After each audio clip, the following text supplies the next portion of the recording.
Techniques for study session 7. Techniques for evaluating arguments in the introduction.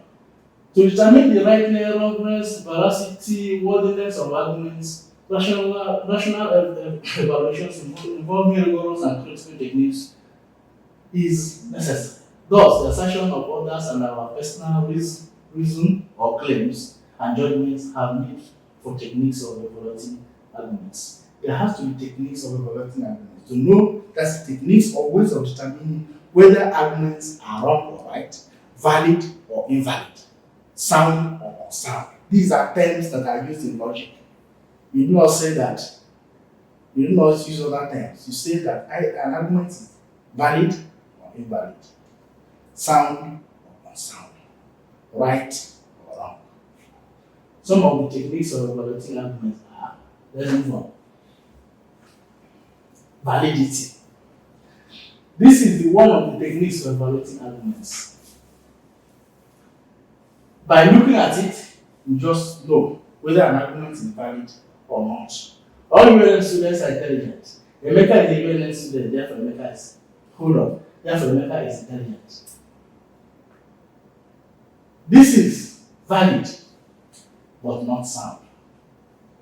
This is valid but not sound because one, all UNN students are intelligent. Emeka is a UNN student, therefore Emeka is intelligent. It's a valid statement, but it's not a sound statement because this thing may not be true. Therefore, it is not sound. Let's move on.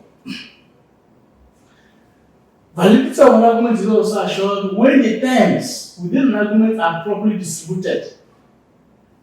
The terms are strong words holding an argument. They are the minor term, which is the subject of the conclusion.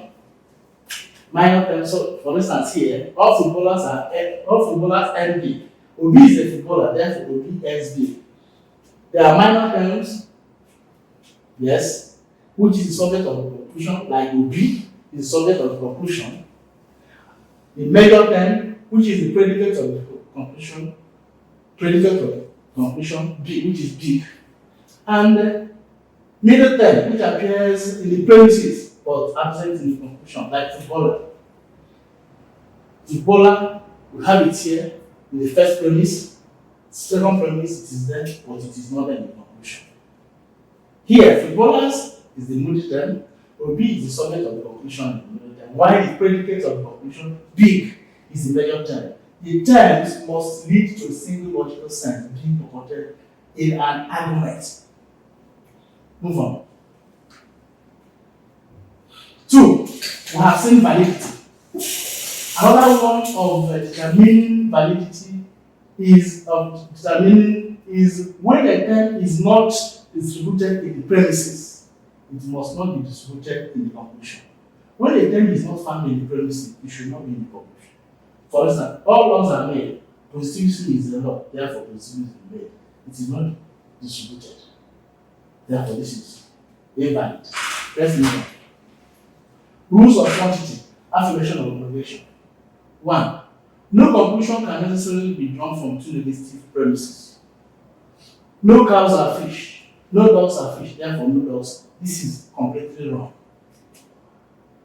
So this is another way of determining whether a statement is wrong, all right, or whether it is valid, invalid, or sound or unsound. Move on. If either premise is negative, the conclusion must be negative. Or, for instance, all dogs are animals. No tree is a dog, therefore no tree is an animal.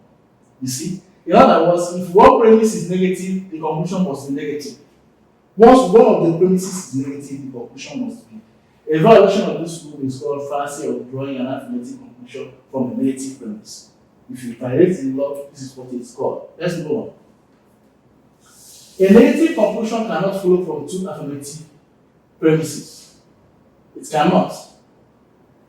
Once the two premises are positive, the conclusion must be negative, must be positive. Let's move on. Soundness. Yes. Remember, initially we said that validity and soundness differ. They are not the same.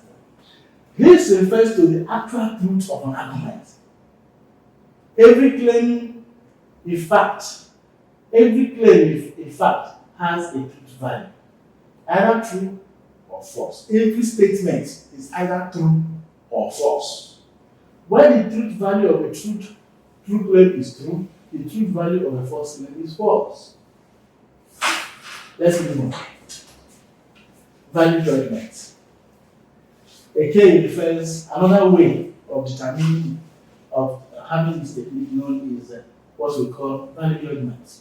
A K refers to value as the good, worthwhile, the cause, what living for, and dying for. Sometimes the values become one of the techniques of evaluating arguments. When an issue is not valuable to you, when an issue is not well represented, then it's not worthwhile, and you can say it is not valid or it is not sound.